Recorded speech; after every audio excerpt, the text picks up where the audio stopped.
Line squash அசல் பழங்களிலிருந்து தயாரிக்கப்பட்ட real squash கூலா ஜோரா. GT Holidays. GT Holidays, South India's #1 travel brand. சிவபெருமான்றதே ஒரு ஆத்மஸ்வரூபம் தான். அதை அனுமதிக்கணும். அது எப்போ அனுமதிக்கணும்னா, தன் மனதால் ஏன் நம்மளுக்கு இந்த சோதனைகள் நடக்குது, ஏன் இப்படிலாம் நடக்குதுன்றது அவங்க எண்ணத்துக்குள்ளே அந்த எண்ணத்தை அவங்க அடக்கக்கூடிய, இல்லை ஒரே எண்ணத்தை நினைக்கக்கூடிய ஒரு ஆற்றல் வரணும். அதுக்கப்புறம் இறைவன் நினைப்பார், உன் உடலை பக்குவப்படுத்துவார். உடல் இல்லாமல் நம்மளால் ஞானத்தை அடையவே. மனதை ஒருநிலைப்படுத்தும் பொழுது ஆட்டோமேட்டிக்காக அந்த ஊனை உருக்கிக்கிட்டே இருக்கும். ஏன்னா உணவு அதுக்கப்புறம் நம்மளுக்கு தேவைப்படாது, தண்ணீர் தேவைப்படாது. ஏன்னா மனம் செம்மையாகிட்டே இருக்கும். இது தவிக்கும் போது குடிச்சுக்குருவோம், உணவு பசிக்கும் போது சாப்பிடுவோம். இந்த சித்த நிலையை நோக்கி போகிறவங்களுக்கு நான் சொல்கிறது என்னென்னா,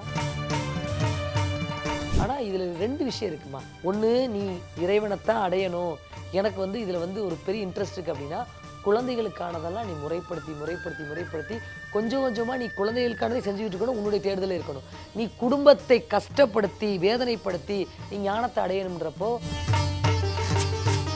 சிவ தத்துவத்திலேருந்து எல்லாமே சொல்கிறது தெரியுமா, அன்பு. அந்த மைய நூல் நீ எவ்வளவுக்கெவ்வளோ உன் ஆள் மனதுக்குள்ளே எல்லோரிடத்திலும் எல்லா விஷயத்துலையும் அன்பை மட்டும் கொண்டு வரியோ, அன்பு கருணை அன்பு வரும்பொழுது அந்த மைய நூலை நீங்கள் பிடிக்கணும்.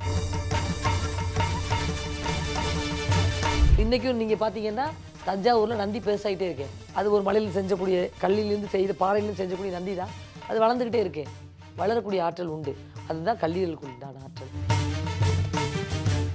எப்படி கேட்கணும், அதே மாதிரி அவன் அதை விட அவன் என்ன பண்ணுறான், என் முருகன் நீ கேட்டுட்டேருன்னு விளையாடுறான். கேட்டு கேட்டு கேட்டு கேட்டு அந்த அந்த பொண்ணுக்கு எனக்கு காலெல்லாம் வலிக்குது, அப்போது எனர்ஜியெல்லாம் எனக்கு இல்லை. அந்த காலகட்டம் வர வரைக்கும் வெயிட் பண்ணிவிட்டு கடைசியில் ஒரு பெரிய ஒரு அன்பை கொடுத்து மகிழ்விக்கிற மாதிரி. ஒரு பொருள் ஈஸியாக கிடச்சிருச்சுன்னா அதுக்கு மதிப்பு இல்லைம்மா.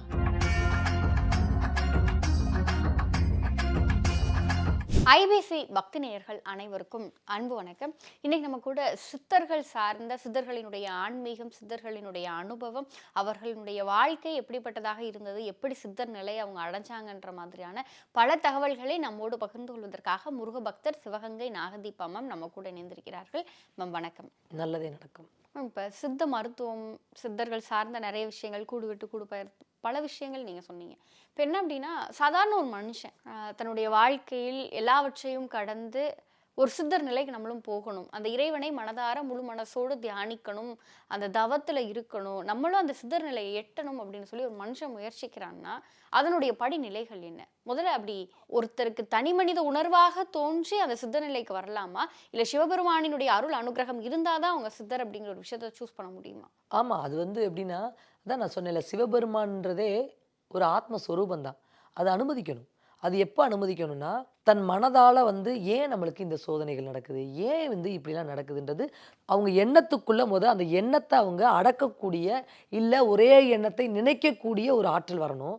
அதுக்கப்புறம் இறைவன் நினைப்பார், உன் உடலை பக்குவப்படுத்துவார். உடல் இல்லாமல் நம்மளால் ஞானத்தை அடையவே முடியாது. அது சாத்தியமே கிடையாது. உடல் பக்குவ நிலையில் இருக்கணும். அந்த உடல் பக்குவ நிலைக்கு முன்னாடி நம்மளுக்கு உடலை பக்குவப்படுத்துறதுக்கு முன்னாடி மனதை தான் பக்குவப்படுத்துவார். மனதை பக்குவப்படுத்தும் போது உடல் பக்குவம் ஆயிரும். அதுக்கு உதாரணம் என்னையவே எடுத்துக்கலாம். நீங்கள் ஒரு 100 கிலோ இருந்தேன், அதுக்கப்புறம் 45 கிலோ 50 கிலோவாக எப்படி மாறினேன் அப்படின்னா, மனதை ஒருநிலைப்படுத்தும் பொழுது ஆட்டோமேட்டிக்காக அந்த ஊனை உருக்கிக்கிட்டே இருக்கும். ஏன்னா உணவு அதுக்கப்புறம் நம்மளுக்கு தேவைப்படாது, தண்ணீர் தேவைப்படாது. ஏன்னா மனம் செம்மையாகிட்டே இருக்கும். இது தவிக்கும் போது குடிச்சுக்குருவோம், உணவு பசிக்கும் போது சாப்பிடுவோம். இந்த சித்த நிலையை நோக்கி போகிறவங்களுக்கு நான் சொல்கிறது என்னென்னா, உன் மனம் போக்கில் விட்டுறணும். உன் மனம் சாப்பிடணும்னு சொல்கிறதா சாப்பிட்ரு, குடிக்க நினைக்க குடி. ஆனால் இறைவன் நினச்சிக்கிட்டே இருக்கும், நினச்சிக்கிட்டே இரு. நீ இறைநிலையை அடையணும்னு மட்டும் நீ நினச்சிக்கிட்டே இரு. பசிக்குதா சாப்பிடு, நான்வெஜ் சாப்பிட்றியா சாப்பிடு. சில பேர் சொல்லுவாங்க, அசைவம் சாப்பிட்டா நீ இறைவனை அடைய முடியாது. அப்படிலாம் ஒன்றுமே. நீ அசைவமே சாப்பிடாதவங்க எல்லாருமே இறைவன் அடைஞ்சிட்டாங்களா? அப்படிலாம் கிடையாது. உன் மனதை நீ எப்பயுமே 24 மணி நேரம், நான் சொல்கிறது அட்லீஸ்ட் அதில் பாதியாவது உன் மனதிற்குள்ள, எனக்கு இந்த நிலையை நான் அடைய வேண்டும், நான் உன்னைய பார்க்கணும், எனக்குள்ளே நான் உன்னைய பார்க்கணும். எல்லாரும் சொல்கிறாங்களே சித்த நிலை, நான் அதை அனுபவிக்க நினைக்கிற ஒவ்வொரு ஆத்மாக்களும் நான் சொல்கிறது, உனக்கு என்ன நடக்குதோ அதை முழுமையாக ஏற்றுக்கோங்க. மனைவி திட்டுறாளா, ஏற்றுக்கோங்க. எதிர்த்து பேசாதீங்க. உன் குழந்தை உன்னை தப்பாக பேசுதா, நீ என்ன எப்போ பார்த்தாலும் இது இப்படியே இருக்க, சம்பாரிச்சு கொடுக்க மாட்ற, உன் கடமையை செய். கடமை செய்து கொண்டே. ஆனால் இதில் 2 விஷயம் இருக்குமா. ஒன்று, நீ இறைவனைத்தான் அடையணும், எனக்கு வந்து இதில் வந்து ஒரு பெரிய இன்ட்ரெஸ்ட் இருக்குது அப்படின்னா, குழந்தைகளுக்கானதெல்லாம் நீ முறைப்படுத்தி கொஞ்சம் கொஞ்சமாக நீ குழந்தைகளுக்கானதை செஞ்சுக்கிட்டு இருக்கணும். உன்னுடைய தேடுதலே இருக்கணும். நீ குடும்பத்தை கஷ்டப்படுத்தி வேதனைப்படுத்தி நீ ஞானத்தை அடையணுன்றப்போ அது ரொம்ப கஷ்டம். கண்டிப்பா. அந்த நிலைக்குள்ளே நீ நுழையவே முடியாது. நீ குழந்தைகளையும் நீ சமாதானப்படுத்தி அதுகளுக்கு தேவையானதை செஞ்சுக்கிட்டே அதை செய்யலாம். ஒன்று. இன்னொன்று, சித்த நிலையை நீ வந்து இறைவன் நினைச்சா மட்டும்தான் அனுமதிக்க முடியுன்றது. இறைவன் யார் அப்படின்னா ஆத்மஸ்வரூபங்கள், சிவன். சிவன் தான் ஆதி. நீ சிவலிங்கத்தை வச்சு, அதான் சூட்சமாக சித்தர்கள் செஞ்சாங்கன்னு சொல்கிறது. நீ ஏதாவது ஒரு பொருளை எடுத்துக்கோ, சிவலிங்கமோ இல்லை முருகனுடைய படமோ எடுத்து அதுக்குள்ளே இறைவன் இருக்கிறான்னு நீ பிலீவ் பண்ணு, கான்ஃபிடெண்ட்டாக நம்பு. இதுக்குள்ளே எனக்கு எனர்ஜி இருக்குது, நான் உன்கிட்ட பேசுகிறேன், ஒன்றை பிடி.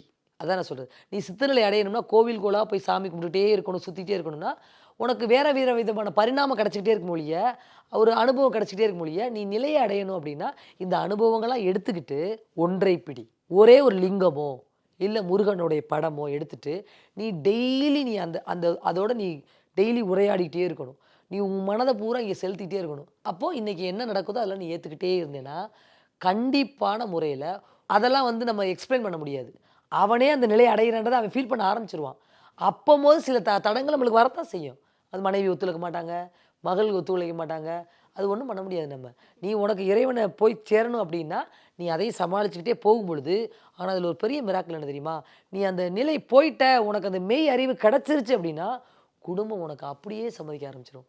ஒரு பெரிய ஆனந்தம் கிடைக்க ஆரம்பிச்சிடும். ஏன்னா உன் எனர்ஜி இங்கே ட்ரான்ஸ்ஃபர் ஆயிரும். ஓகே, சரியாக தான் இருக்கும் அவங்க சொன்னால், ஓகே அப்படின்னு அவங்களுக்கு தேவைகளும் பூர்த்தி ஆயிரும். இங்கே ஒரு பெரிய அதை விட அற்புதம் என்னென்னா, நீ இருந்து செய்ய வேண்டிய விஷயங்கள் எல்லாமே அவங்களுக்கு பூர்த்தி ஆயிரும். அப்போ ஆட்டோமேட்டிக்காகவே உனக்கு அந்த நிலைகளுக்கு நீ போகிறதுக்கான பாதைகள் ஈஸியாக இருக்கும்.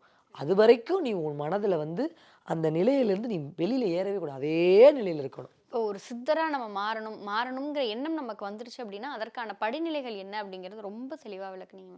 இப்போ நம்ம நிறைய சித்தர்களினுடைய பாடல்கள் எடுத்தோம் அப்படின்னு சொன்னால் அந்த பாடல்கள் எல்லாமே எளிதாக நமக்கு புரியுமா, ஈஸியாக நமக்கு வந்து அண்டர்ஸ்டாண்டபிளாக இருக்குமா அப்படின்னா கிடையாது. அதில் பல சூட்சமங்கள் இருக்கும், பல மறைப்பொருள்கள் இருக்கும், ரொம்ப கடினப்பட்டு படிக்கணும், சில வார்த்தைகளுக்கு பொருள் தெரியாது தேடி படிக்கணுன்ற மாதிரி நிறைய சூட்சமங்களையும் மறைப்பொருள்களையும் வச்சு சித்தர்கள் அந்த பாடல்களை எழுதியிருக்காங்கங்கும் போது ஏன் இதை இவ்வளோ காம்ப்ளிகேட் பண்ணி கொடுக்குறாங்க? ஒரு விஷயம் பொதுவாக நமக்கு ஈஸியாக இருந்தாலே அது புரியறதுக்கு ரொம்ப நேரம் ஆகும், ரொம்ப கஷ்டமாக இருக்குங்கும் போது இத்தனை மறைப்பொருளும் இத்தனை சூட்சமங்களும் சித்தர் பாடல்களில் எதுக்காக?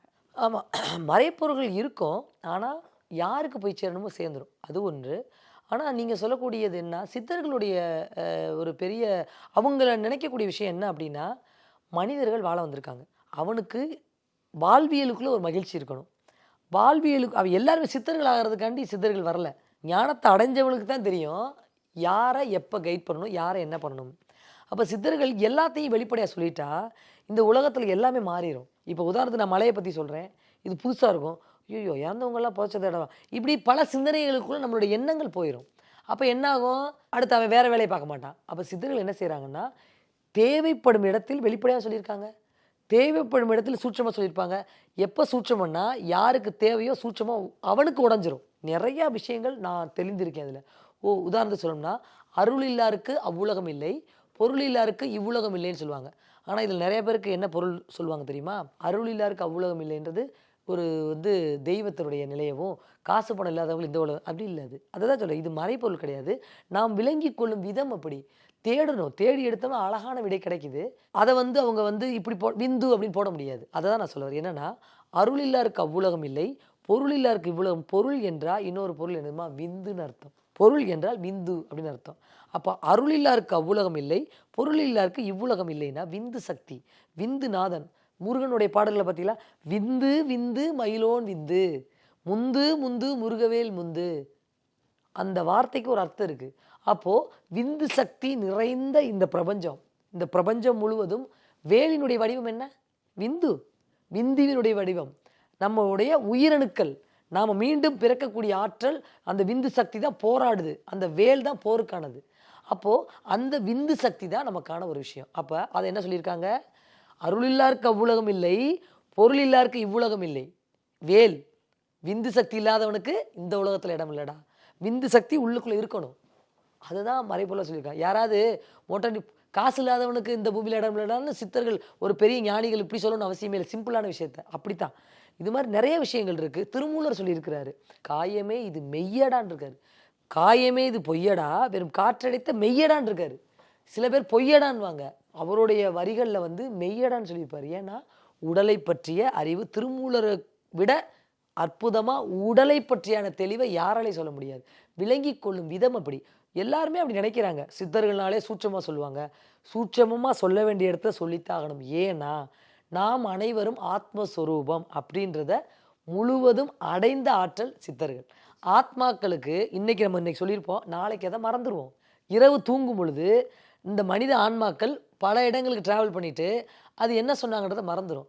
அப்போ அதனால சித்தர்கள் சொல்லுவாங்க, தேவைப்படுபவர்களுக்கு மட்டும் சொல்லு, எல்லாருக்கும் சொல்லி உன்னுடைய இதை விரயம் பண்ணாதேன்னு புத்தகங்கள் எழுதியிருக்காங்க. ஏன்னா அவங்களால அதை நினைவில் வைத்துக்கொள்ள முடியாது. அப்போ எதுக்கு அந்த புத்தகங்களை எழுத வேண்டிய அவசியமே இல்லையே. தேவைப்படுபவர்களுக்கு தேவைப்படும் விஷயங்கள் சென்று சேர்ந்துவிடும். கண்டிப்பா மேம். இப்போ பொதுவாக முருகப்பெருமான், சிவபெருமான் இவங்க 2 பேருக்குமே சித்தர்களுக்குள்ள ஒரு சம்மதம் இருக்குன்ற ஒரு விஷயம் சொன்னீங்க. முருகர், சிவன், சித்தர்கள் இந்த 3 பேருக்கும் இடையில் இருக்கின்ற ஒரு மைய நூல் அப்படின்னா அது என்னது மேம்? பாயிண்ட்டை பிடிக்கிறீங்க. அதாவது மைய நூல் அப்படின்னா முருகன், சிவன் தான் ஃபஸ்ட்டு. சிவனுக்கு அடுத்து முருகன், முருகனுக்கு அடுத்து சித்தர்கள் அப்படின்னாலே படிநிலைகளை நீங்களே அழகாக வகைப்படுத்தியிருக்கீங்க. சிவ தத்துவத்திலேருந்து எல்லாமே சொல்கிறது தெரியுமா? அன்பு. அந்த மைய நூல் நீ எவ்வளவுக்கெவ்வளோ உன் ஆள் மனதுக்குள்ளே எல்லோரிடத்திலும் எல்லா விஷயத்துலையும் அன்பை மட்டும் கொண்டு வரியோ, அன்பு அன்பு கருணை அன்பு வரும்பொழுது அந்த மைய நூலை நீங்கள் பிடிக்கணும். இன்னொரு விஷயம், நம்ம உடல் சார்ந்து நம்ம எவ்வளோக்கு எவ்வளோ தெளிவாக இருக்கோமோ, மனம் சார்ந்து எவ்வளோக்குள்ள தெளிவாக ஆகுறோமோ அவ்வளோக்குள்ள இந்த 3 தத்துவத்தையுமே ஒரே தத்துவத்துக்குள்ளே கொண்டு வரலாம். எப்படி அப்படின்னா, உதாரணத்துக்கு இப்போ முருகன் எடுத்துக்கிட்டிங்கன்னா அவர் நம்ம உடலில் என்ன தத்துவமாக இருக்கிறாரு, அந்த தத்துவத்தில் பார்த்தீங்கன்னா ரொம்ப ஆச்சரியமான விஷயம். பச்சை தண்ணி, பச்சை புல்லை, இது பச்சை முட்டை பச்சை கலரில் இருக்குது. ஏன் அப்போ அந்த வார்த்தை வந்துச்சு? பச்சை முட்டை, பச்சை தண்ணி. இப்போ சுடு தண்ணி சூடாக இருக்குனால சொல்கிறோம். இது வந்து ஆறுன தண்ணி சொல்லாமே, ஏன் பச்சை தண்ணின்னு சொன்னோம்? அந்த பச்சை கலரை ஏன் தண்ணிக்கு சொல்கிறோம்? அப்போது பச்சை முட்டைன்னு சொல்கிறோம். பச்சை உடம்பு, இது பச்சை குழந்தைப்பா அப்படின்னு சொல்கிறோம். ஒரு குழந்தைய ஏன் பச்சை குழந்தைன்னு சொல்கிறேன்னு பச்சையாகவே இருக்குது. அப்போது அந்த பச்சைக்கும் இந்த விஷயங்களுக்கு என்ன தொடர்பு? அங்கே தான் அந்த முருகனுடைய ஒரு ஆற்றல் வருது. பச்சை அப்படின்றது நம்ம உடம்புக்குள்ள நீர் சக்தி. நம்ம அப்போதே நம்ம ரத்தத்தை பற்றி சொல்லும்போது சொன்னேன் இல்லையா, இதில் இன்னொரு சூட்சமமான நீர் சக்தி எப்படி அப்படின்னா, இப்போ நம்ம தண்ணி குடிக்கிறோம் இல்லையா, இந்த தண்ணீர் உடம்புக்குள்ளே போயிட்டு நமக்கு இப்போ நீங்கள் இன்றைக்கி ஒரு நாளைக்கு ஒரு 3 லிட்டர் தண்ணி குடிக்கிறீங்க. நம்ம 3 லிட்டர் தண்ணீரும் நமக்கு வெளியே வந்துடுதா? 3 லிட்டராக வெளியே வந்துடுதா? இல்லை. அப்போ தண்ணி பூரா எங்கே போச்சு? உடம்பு தனக்கு தேவையான அளவு தண்ணியை எடுத்துட்டு மீதம் இருக்கிற கழிவுகளை வெளியில. அதுதான் தேவையான தண்ணியை எப்படி தண்ணியாக எடுத்துக்கிச்சா? நம்ம உடம்பு அப்போ கிழிச்ச தண்ணி வரணுமே. அப்போ தண்ணி எங்கே போச்சு? ரத்தமெல்லாம் மாறலை. நாம் குடிக்கும் தண்ணீர் ஆவியாயிரும். உடலுக்குள்ள ஆவியாக மாறிடும். வெளியில் இருக்கக்கூடிய ஆவி நாம் தொப்புள் வழியாக உள்ளே போய் நீராக மாறும். நீங்கள் தண்ணியே குடிக்காட்டினாலும் நம்மளால் யூரின் போக முடியும், சிறுநீர் கழிக்க முடியும், தண்ணியே குடிக்காமல் இருந்தாலும். அப்போ தண்ணிக்கும் சிறுநீருக்கும் தொடர்பு இல்லையே? தொடர்பு இருக்குது. சிறுநீர் வந்து தண்ணீர் குடிக்கிறதுனால வர்றது கிடையாது. கழிவுகள் வெளியேறுதுன்னு சொல்கிறோம் இல்லையா, நம்ம குடித்த தண்ணீர் போக கழிவுகள் சிறுநீராக வெளியேறுதுன்னு இல்லை. அது ஒரு பெரிய சூட்சமம். அதில் முருகன் இருக்கார். அதான் சொல்கிறேன்ல, உடலை பற்றியான அறிவை நம்ம எப்போ எடுத்துக்கிறோமோ அவன் தான் ஞானத்தினுடைய அடுத்த கட்டத்துக்கு சித்தர்கள் மருத்துவத்தை கண்டுபிடிக்கிறாங்க. குழந்தை தண்டபாணி, நம்ம பழனி மலை வந்து தண்டபாணின்னு சொல்லுவாங்க. தண்டபாணின்னு என்ன தெரியுமா? தண்டாயுத பாணி, குளிர்ந்த நீர். அதுக்கு அர்த்தமே நம்மளுடைய கிட்னி இருக்குது பாருங்கள், கிட்னி ஃபெயிலியர், கிட்னி சம்மந்தப்பட்ட இருக்கிறவங்க எல்லாருமே பழனி மலைக்கு போனால் அதற்கான ஆற்றல் கிடைக்கும். ஒவ்வொரு ஆலயங்களுக்கு சொல்கிறாங்கல்ல, இந்த உடலுக்கு இது இப்படி போனீங்கன்னா உங்களுக்கு இந்த இது கிடைக்கும். அப்போது அந்த எனர்ஜியை சித்தர்கள் கண்டுபிடிச்சி செதுக்கி வச்சுருக்காங்க. தண்டாயுத பாணின்றதே நீங்கள் வட மாநில பக்கம்லாம் போனீங்கன்னு வச்சுங்க, உதாரணத்துக்கு தண்டாபாணின்னு விற்பாங்க தண்ணியை. அதுக்கு பேர் குளிர்ந்த நீர், ஐஸ் வாட்டர் அங்கெல்லாம் தண்டாபாணி தான் சொல்லுவாங்க. தண்டாயுத பாணின்றது பச்சை குழந்தைன்னு சொல்கிறோம் இல்லையா, பச்சை முட்டைன்னு சொல்கிறோம் இல்லையா. பச்சை முட்டைன்றது என்னென்னா, அதாவது உயிரணுக்கள் இன்னும் உருவமாக மாறலை. இது பச்சை முட்டை, இன்னும் பொறிக்கலை, அது பச்சை முட்டைன்றோம். அப்படின்னு என்னென்னா அதுக்கு தயாரான ஒரு நிலையில் இருக்கக்கூடியது. அது வேல் என்ற விந்து சக்தி. அந்த வேலினுடைய ஆற்றல் பச்சை முட்டையோடு கனெக்ட் பண்ணி பார்த்தீங்கன்னா உங்களால் ஈஸியாக கனெக்ட் பண்ண முடியும். அந்த விந்து தான் உள்ளே போய் ஒரு குழந்தையை உருவாக்க முடியும். முட்டை தான் ஒரு கோழியை உருவாக்க முடியும். முட்டை தான் ஒரு குஞ்சை உருவாக்க முடியும். பாருங்கள், அதில் அந்த பச்சைன்றதுல அவ்வளோ ரகசியங்கள் இருக்குது. நீங்கள் அதன் அடிப்படையில் பார்க்கும்பொழுது நாம் குடிக்கக்கூடிய நீர் உடலில் ஆவியாகி வேர்வையாக வெளியேறுது பார்த்தீங்களா, ஆவியாகும். நம்ம உடம்புக்குள்ளேயும் ஒரு நெருப்பு இருக்குது. நிலம், நீர், நெருப்பு, காற்று, ஆகாயத்துக்குள்ளே உள்ளே இருக்கக்கூடிய நெருப்பு சக்தி அதனால தான் சொல்லுவாங்க, அதிகமான தண்ணி குடிச்சிங்கன்னா கிட்னி அதிகமாக வேலை பார்க்கும். எதுக்கு வேலை பார்க்குது? ஆவியாக்கணும். கல்லீரலிருந்து ஒரு நெருப்பு எடுக்கும். கல்லீரல் நம்ம வெளியில் இருக்கக்கூடிய அண்டத்தில் இருக்கக்கூடிய எதோட கனெக்ட் ஆக தெரியுமா? மலை. மலை தான். அதனால தான் மலையில் வந்து தீபம் ஏற்றுவாங்க. கார்த்திகை தீபம் ஏற்றுறது எல்லாமே நெருப்பு தத்துவம். மலை தான் நெருப்பு. கல்லீரல் வந்து நெருப்பு தத்துவம். கல்லீரல் நீங்கள் கட் பண்ண வளரும். மலையும் அதே மாதிரி தான். நீங்கள் மலையை நீங்கள் எவ்வளோ இது பண்ணாலும் அந்த மலை இப்போ இருக்கிற குன்று இவ்வளோ குன்று இருக்குதா, அது அவ்வளோ பெரிய என்றைக்குமே மலையை அழிக்க முடியாது. இன்றைக்கி வெட்டிகிட்டே போய்கிட்டே இருக்காங்க, பாறைனாலும் உருவாகிட்டு தான் இருக்கும். அந்த இடத்த தரமட்டமானாலும் பாறைகளை முற்றிலுமே அழிக்க முடியாது. அது எப்படினாலும் அதுக்கு தத்துவம் வந்து நந்தி. இன்றைக்கும் நீங்கள் பார்த்தீங்கன்னா தஞ்சாவூரில் நந்தி பெருசாகிட்டே இருக்கே, அது ஒரு மலையில் செஞ்சக்கூடிய கல்லிலேருந்து செய்த பாறையிலேருந்து செஞ்சக்கூடிய நந்தி தான். அது வளர்ந்துக்கிட்டே இருக்கே, வளரக்கூடிய ஆற்றல் உண்டு. அதுதான் கல்லீரலுக்கு உண்டான ஆற்றல். அப்போ அதனால தான் நீங்கள் தண்ணீரை அதிகமாக குடிச்சிங்கன்னா அந்த கல்லீரலேருந்து நெருப்பு சக்தி எடுத்துகிட்டே இருக்கும். அப்போ மற்ற இடத்துக்கு போகணும்ல எனர்ஜி, அப்போ என்ன ஆகும்? அது டவுன் ஆயிரும். அதனால தான் கிட்னி, அதை நீங்கள் தமிழில் சொல்லி பாருங்கள். கிட்னி, குழந்தை நீ, கிட்னி. இது கேட்குறவங்களுக்கும் பார்க்குறவங்களுக்கும் வித்தியாசமாக இருக்கும். அது எப்படி உடனே கிட்னி அப்படின்னு சொன்னால் இப்படி எடுத்துக்க முடியுமா? இப்படித்தான் ஞானத்தை அடைய முடியும். இப்படித்தான் இறைவன் நம்மளுக்கு நமக்கு எப்படி உணர்த்துறாரோ அது சத்தியம். அவ்வளோதான். இதுக்கு நம்ம விளக்கம் யாருக்கும் கொடுக்கணும்னு அவசியமே கிடையாது. அப்படி நான் எடுக்கும்போது தான் எனக்கு அந்த விடை கிடைச்சது. அப்போது நாம் எப்படி இறைவன் நம்மளுக்கு எப்படி ரூபத்தில் கொடுக்க முடியுமோ அப்படி உணர்த்துவார். உடனே கிட்னின்னு இருக்கா, நிறைய பேர் அதை பற்றி யோசிப்பாங்க. எனக்கு அப்படி தான், அதில் தான் எனக்கு அந்த மெசேஜ் கிடச்சிது. இன்றைக்கும் நம்மளை தேடி வர்றவங்க, நம்மகிட்ட கேட்கக்கூடியவங்கள்ட்ட, குழந்தை நீங்கள் வந்து பழனிக்கு போங்க, உங்களுக்கு இந்த இந்த இந்த யூரின் கிரியாட்டின் அதிகமாக இருக்கிறவங்கெல்லாம் நீங்கள் பழனிக்கு போனீங்க. இன்றைக்கி நீங்கள் பழனிக்கு போனீங்கன்னா அடிக்கடி பழனியில் வசிக்கிறவங்க சொல்லுவாங்க, அங்கே எப்பயுமே ஒரு தட்பவெட்ப சூழ்நிலை மற்ற இடங்களை விட வித்தியாசமாக தான் இருக்கும். ஏன்னா தாயினுடைய கருவறையுடைய இடம் அது. அந்த நம்ம பனிக்கூட நீர் இருக்கக்கூடிய தத்துவமான இடம் தான் அது. அதனால தான் குழந்தை அதுக்குள்ளேயே வளரும். எப்படி? யூரின் அதுக்குள்ளே தான் போகும். அந்த குழந்தை அதுக்குள்ளேயே தான் அந்த குழந்தை வளருது. அது குழந்தை நீ. அந்த தத்துவத்தில் இது ஒரு ஞானத்தினுடைய வழி. இது எளிதாக எல்லாராலையும் புரிந்து கொள்ள முடியாது. சில பேருக்கு சில குழப்பங்கள் வரும். பட் எனக்கு இறைவன் கொடுத்த ஒரு ஞானத்தை உங்ககிட்ட ஒரு சிறிய அளவில் அதை எடுத்து போகிறேன். அது மாதிரி தான். நீங்கள் என்னென்னா, நம்ம குடிக்கக்கூடிய பச்சை தண்ணீராக இருக்கட்டும், பச்சைன்ற யூஸ் பண்ணக்கூடிய ஒவ்வொரு விஷயத்துக்குள்ளேயுமே ஒரு ரகசியங்களை சித்தர்கள் உள்ளே கொடுத்து தான் போயிருக்காங்க. அப்போ சித்தர்கள், சிவன், முருகன், இது மூன்றினுடைய தத்துவமே ஒன்றைத்தான் சொல்லுது. மகிழ்ச்சி, அன்பு, கருணை, இறை தத்துவம். கண்டிப்பாக. அந்த தத்துவத்துக்குள்ள நம்ம போகும்பொழுது, நீ சந்தோஷமாக வாழணுமா, இந்த வழிமுறைகளை எடுத்துகிட்டு போ அப்படின்னு சித்தர்கள் கொடுக்குறாங்க. நீ சித்தநிலை அடையணுமா, என்னை போல் ஆகணுமா, இந்த வழிமுறைகளே வா அப்படி கொடுக்குறாங்க. சிவன் என்ன சொல்கிறாரு, நீ என்னை போல சிவன் ஆகணுமா, நீ என்கிட்ட இப்படி வா. எல்லா வகையான வழிமுறைகளுமே இருக்குது. எல்லாமே ஒன்றைத்தான் சொல்லுது, இறை தத்துவத்தை தான் சொல்லுது. சரி மேம், ரொம்ப தெளிவாக விளக்குனீங்க. பொதுவாக நிறைய உபாசகர்கள் நம்ம பார்க்குறோம். நிறைய சித்தர்கள் வந்து நமக்கு உபஞானம் பண்ணி பல விஷயங்கள் கொடுத்துருக்காங்க. ஆனால் ஒரு உபாசகராக இருந்துட்டு அவங்களால சித்தராக மாற முடியுமா? உபாசகர்கள்னு தனியாலாம் ஒன்றும் இல்லை. அவங்களும் ஞானத்தினுடைய ஒரு படிநிலைகளில் இருக்கக்கூடிய ஒரு ஆள் தான். அவங்களும் சித்தர்கள் ஆகவும் முடியும், சித்தர்கள் ஆகாமல் இருக்க முடியும். ஏன்னா மௌனம் ரொம்ப சிறந்தது. எல்லாத்தையும் கடத்திட்டு போயிட முடியாது. நம்ம உபாசகர்கள் வந்து அவங்களுக்கு என்னவோ அதை சொல்லக்கூடிய காலகட்டத்தில் இருப்பாங்க. ஆனால் கற்றது கைமண்ணளவு, கல்லாதது உலகளவு. வள்ளலார் அதுக்கு ஒரு உதாரணம். அவர் 5 திருமுறைகள் எழுதிட்டு அத்தனையும் இல்லை, 6வது திருமுறைக்கு வரும்போது இல்லை இது எல்லாமே தப்பு அப்படின்னு சொல்கிறாங்க. அப்படின்னா தப்புன்னு சொல்கிறத விட அதை விட இன்னொரு இது இருக்குன்னு 6ஆம் திருமுறை கொண்டு வர்றாரு.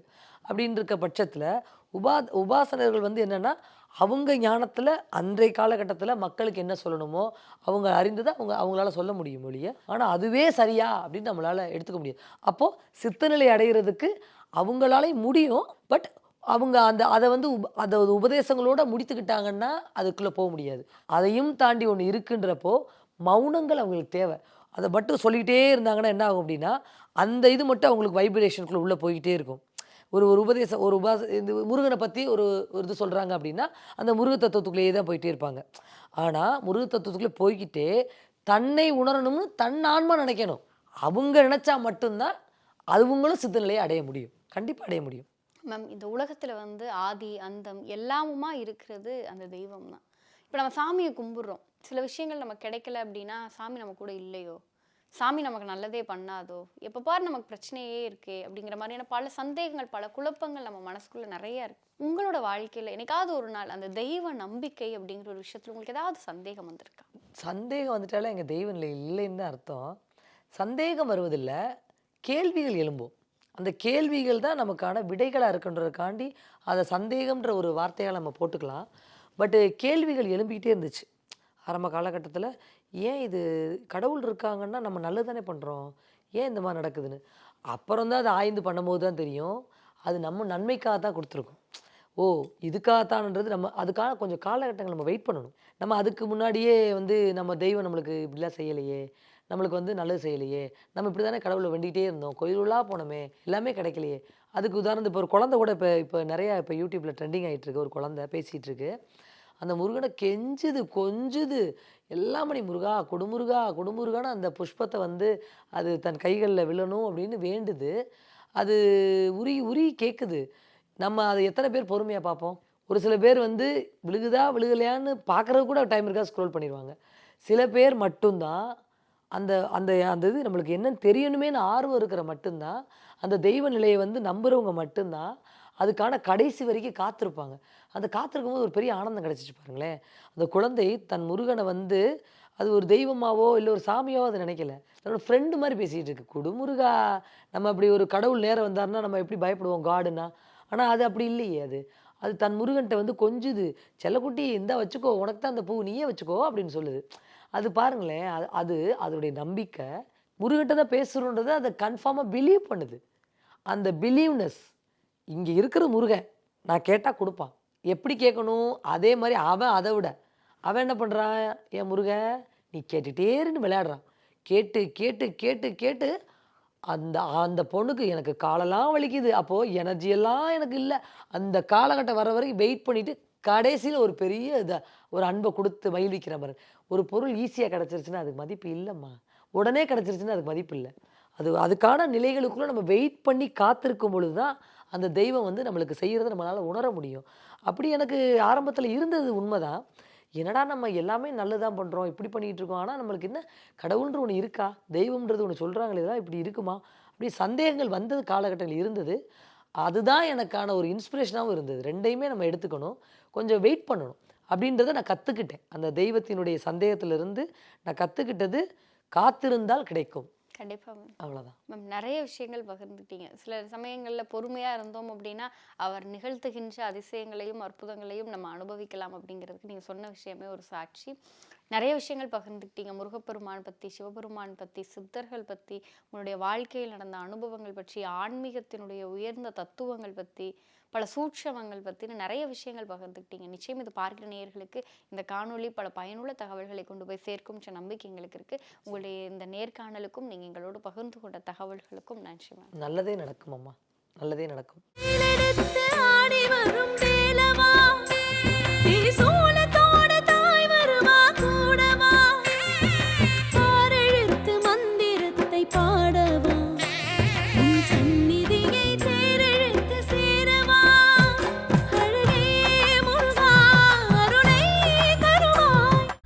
ஸ்குவாஷ் அசல் பழங்களிலிருந்து தயாரிக்கப்பட்ட ரியல் ஸ்குவாஷ் ஃபுல்லா ஜோரா.